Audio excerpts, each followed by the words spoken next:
E aí ela fez uma crítica grande ao presidente eleito, Lula, e aí falou sobre os processos, sobre a descondenação, etc. E aí você mandou uma mensagem e falou assim, ó, você não quer ouvir alguém que leu o processo?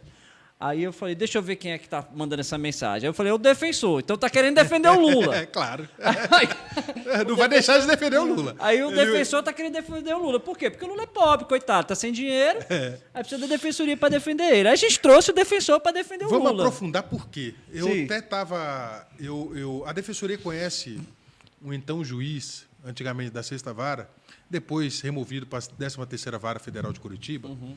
A gente ia conhecer aprofundadamente o juiz Sérgio Fernandes Moro, né, que é o juiz lá Sim. de Curitiba, que foi recentemente, inclusive, né, a partir desse lawfare que ele praticou, recentemente eleito senador. Né? Por uma sorte fantástica, porque, na verdade, quem deveria ter sido eleito lá não seria ele. Quem ganharia a eleição era o Luiz Martins, mas tudo bem. Paulo Martins. Paulo Martins, exatamente, um cara da comunicação que surpreendeu a todos ficando em segundo.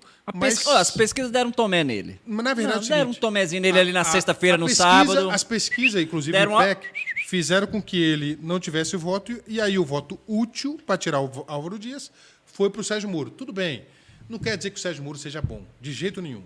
Até porque Paulo Martins merecia. quem conhece o Sérgio Moro não confia. Ele é capaz, em termos de caráter, ele é capaz de divulgar uma conversa que ele teve com uma madrinha de casamento dele. Porra. Então, assim, esse é o nível de ser humano que a gente tem. Essa Sérgio é Moro. palha. E essa. Rapaz, eu falo o seguinte: eu não divulgo conversa nem de inimigo, porque para mim isso não é coisa de gente. Kleber, eu tenho conversas que eu tive com deputados que eu trabalhei, que depois viraram as costas para mim, e já sentou aqui nessa mesa. E eu falei para ele, você sabe que Que falou outra você coisa. varou as costas para mim, você sabe que não sei o quê, papapá, e eu tenho coisas que só eu e você sabe.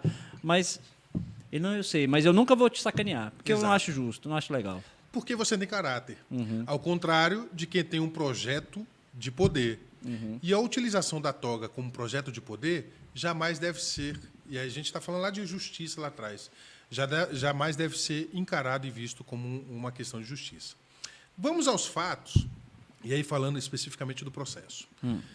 Um juiz estava numa vara, pede remoção para a 13ª porque sabe que uma ação penal vindo do Ministério Público iria fazer uma denúncia contra um ex-presidente da República que foi, né, ao final de seu mandato, o mais popular da história. Isso a gente pode colocar, se alguém disser, eu discordo, mas tudo bem. De 88 para cá, alguém foi mais popular que o Lula? Eu acredito que não. Acho que foi o mais popular de longe ao término do mandato. Mais popular que Fernando Henrique, que não elegeu sucessor. Mais popular que a Dilma, que depois agora foi impeachmentada e depois, inclusive, uma eleição muito conturbada em relação que ele teve em 2014 com Michel Temer. Então, o Lula elegeu uma pessoa que sequer tinha sido candidato na vida, que era a Dilma. Né? Então, ele saiu com tanta força política, tanta popularidade, que ele efetivamente da história, de 88 para cá, a gente pode dizer, foi o maior presidente popular da história. Isso a gente pode falar tranquilamente. Né? Isso eu acredito que seja um postulado que a gente não tem como a gente discutir muito. O Bolsonaro também foi ótimo. Foi, mas não ganhou eleição. Então, não dá para dizer que foi tão popular assim. Né? Chegaremos nesse ponto. Chegaremos nesse ponto. Mas vamos lá. Quando você tem o maior presidente popular da história, que vem um processo, uma ação penal contra ele, e um juiz que pede uma remoção para ser titular daquela vara, quando ele já é titular de uma outra vara, é porque ele tem alguma intenção. E a gente nunca imagina, poxa, não, ele está indo lá, eu acredito que é porque a 13ª é mais organizada. Né? Como eu, defensor do 7º ofício previdenciário, mudar para o 6º ofício previdenciário. Qual é a lógica disso? Isso não existe lógica disso aí. Eu estou continuando atuando no previdenciário, na mesma área. Não, mas é porque aquela lá está mais organizado. Então, por que eu não organizo onde eu estou? Entendeu? Não, mas tudo bem, ele pede a remoção. Quando ele pede a remoção, e aí a gente vem aos fatos.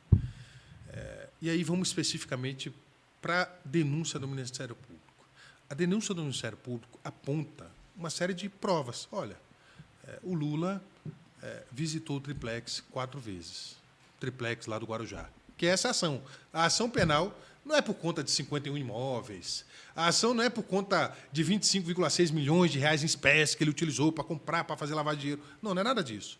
A ação penal é porque ele tinha, supostamente, visitado, junto com sua falecida esposa, um triplex no Guarujá, mas ninguém lembra que ele já vinha comprando parcelado naquele mesmo prédio um apartamento. Ele já vinha pagando mensalmente. O Lula vinha pagando todo mês. Numa que a gente fala no financiamento que foi feito até pelo banco, se não me engano, Bancop, que foi feito pagamento mês a mês. E quando você vê a ação penal, você fala, olha, ele está vindo pagando mês a mês. Mês a mês o Lula está pagando.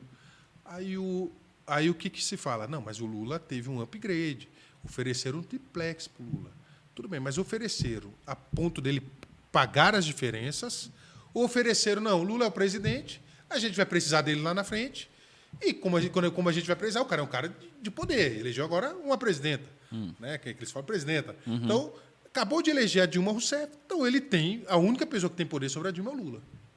Ok? Ok. Feita a ação penal, e indica que o Lula visitou 3 vezes e que o Lula poderia e teria potencialmente auxiliado determinadas empresas a ganharem licitações no governo, especificamente na Petrobras, e utilizando o seu poder e seu prestígio de cargo de ex-presidente. Ponto. Essa é a denúncia. Sim. Certo? Pontou-se várias tentativas de prova. Eu vou falar tentativa de prova, porque pode ser prova, mas pode ser uma tentativa de prova também. E vamos à sentença. A sentença, eu não sei se você teve a oportunidade de ver, a sentença é enorme, 260 páginas. E quando uma pessoa é muito apaixonada, ela vai lá e lê as 260 páginas. Quem são os apaixonados? Os escritores, né, aqueles que fazem colunistas sociais, esses vão ler. Os advogados que gostam do Lula e os advogados que odeiam o Lula. Eu acho que esses, obviamente, vão ler e vão aprofundar a ponto de falar, olha, essa vírgula está errada, escreve mal. E vamos lá. Ele escreve mal. Realmente tem muito erro assim. Ele tinha que ter passado, pelo menos, pelo setor para alguém fazer uma correção linguística. Mas não é essa a questão. E aí eu pergunto, qual das provas apontadas na denúncia do Ministério Público foi utilizada como fundamento para a sentença? Eu vou responder para você. Eu quero que você chute primeiro. Diga aí, mais ou menos, quantas provas daquelas 13, 14, 15 provas ali, supostamente provas, né, apontadas na denúncia? Do pouco que eu li, ou do pouco que eu sei, Isso. que se diz que o apartamento lá valia os 3 milhões, etc. E aí a OAS, acho que naquele prédio lá foi a OAS lá. Léo Pinheiro e tal. Amigo do Lula, inclusive. Amigo do Lula e tal. Comprou. Aquele apartamento não estava no nome dele ainda, estava no nome da empresa. Continua, então até hoje. Até porque se estava ocultando patrimônio, ia estar no nome dele logo mesmo. Ele ia usar o crédito que ele já tinha pago para pagar esse triplex e pagar o restante. Mas vamos lá para a questão das provas. Quantas provas foram utilizadas? Mais perto do microfone. Eu vou responder. Nenhuma.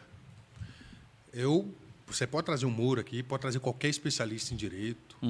Qual das provas apontadas na denúncia foram colocadas na sentença do Sérgio Moro? Vou responder de novo. 0.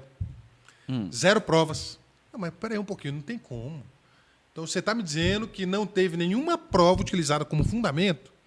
A resposta é essa.